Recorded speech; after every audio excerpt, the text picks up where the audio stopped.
السلام علیکم ورحمۃ اللہ وبرکاتہ۔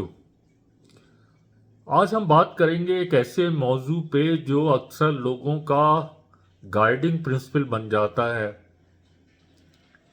اور ایک خوف جس کا ہم شکار رہتے ہیں۔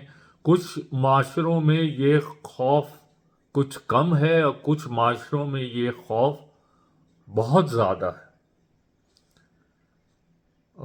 آپ خود اندازہ لگا سکتے ہیں، مجھے کہنے کی ضرورت نہیں کہ کن معاشروں میں یہ خوف انتہا کو پہنچ چکا ہے۔ تو چلیں شروع کرتے ہیں، بات کرتا ہوں آج کے موضوع پہ۔ موضوع ہے کہ لوگ کیا کہیں گے یا اللہ کیا کہے گا۔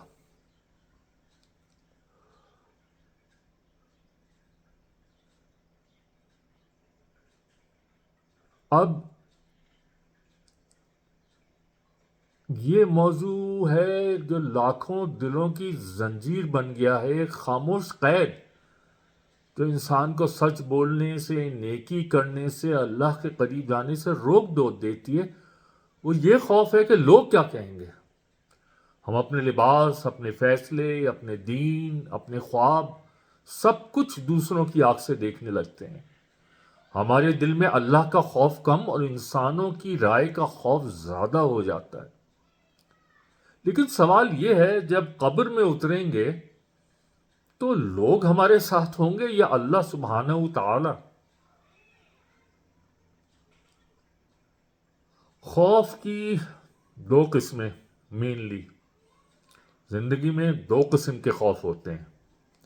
پہلا خوف مخلوق کا خوف، یعنی لوگ کیا کہیں گے، وہ ہنسیں گے، تنقید کریں گے، برا مانیں گے۔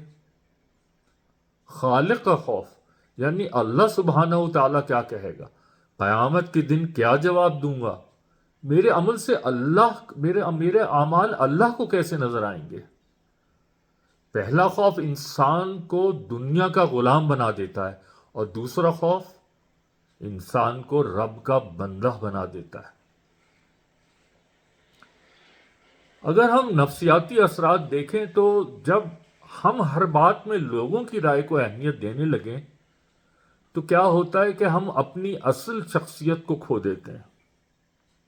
ہم ہمیشہ پریشان، بے چین، مضطرب رہتے ہیں۔ ہم نیکی سے پیچھے ہٹ جاتے ہیں۔ ہم ریاکاری اور دوغلے پن میں مبتلا ہو جاتے ہیں۔ یعنی ظاہری طور پر ہم نیک بنتے ہیں، لیکن نیت میں خلوص نہیں رہتا۔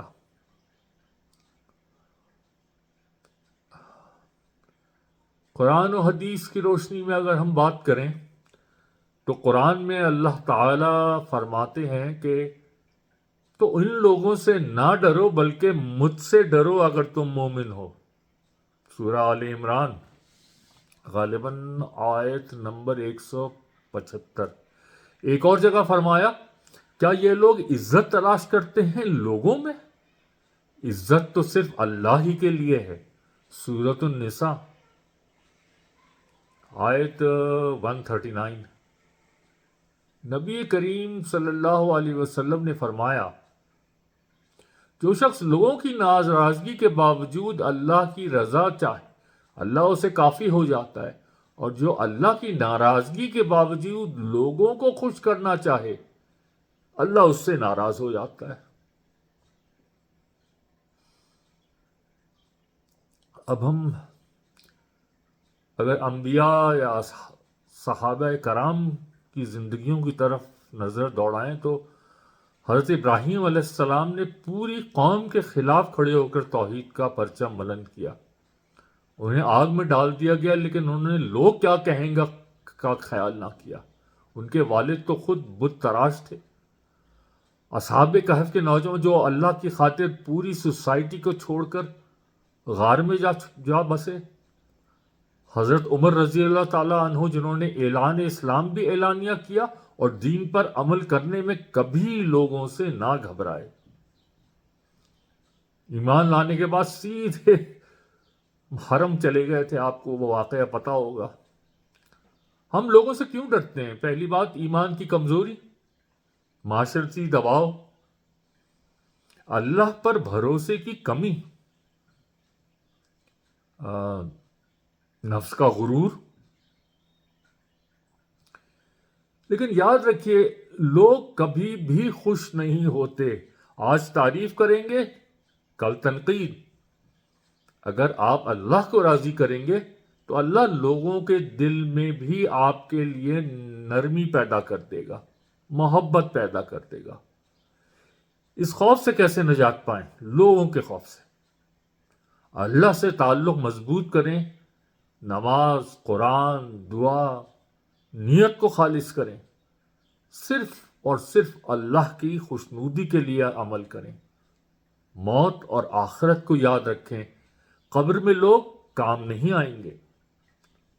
نیک لوگوں کی صحبت اپنائیں جو اللہ کی رضا کو ترجیح دیتے ہیں. ہمت کے ساتھ قدم بڑھائیں، بسم اللہ کہہ کر عمل کریں. اگر ان تمام باتوں کا خلاصہ بیان کروں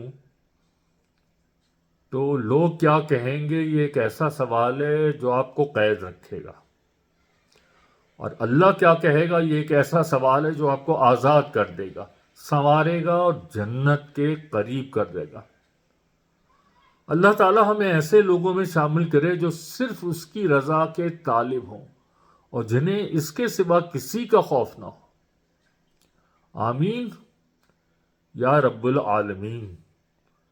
اگر آپ کو میری کوئی بھی بات پسند آئے تو اسے دوسروں کے ساتھ شیئر کریں، خود بھی غور کریں، عمل کرنے کی کوشش کریں. اگر میری کسی بھی بات سے کوئی اختلاف ہو آپ کو، مجھ سے رابطہ کریں، میری اصلاح کریں.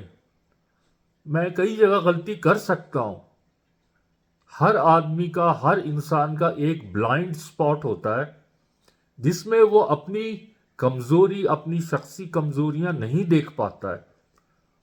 اور اس کے لیے سب سے بہتر آپشن یہی ہوتا ہے کہ اس کے مخلص دوست اس شخص کی ان کمزوریوں کی نشاندہی کریں. تو آپ سب سے یہی درخواست ہے کہ آپ مجھ میں جو بھی کمزوری پائیں، میری اس گفتگو میں کوئی کمزوری پائیں تو براہ کرم، براہ مہربانی مجھے ان غلطیوں سے، ان کمزوریوں سے ضرور آگاہ کریں. السلام علیکم ورحمۃ اللہ وبرکاتہ.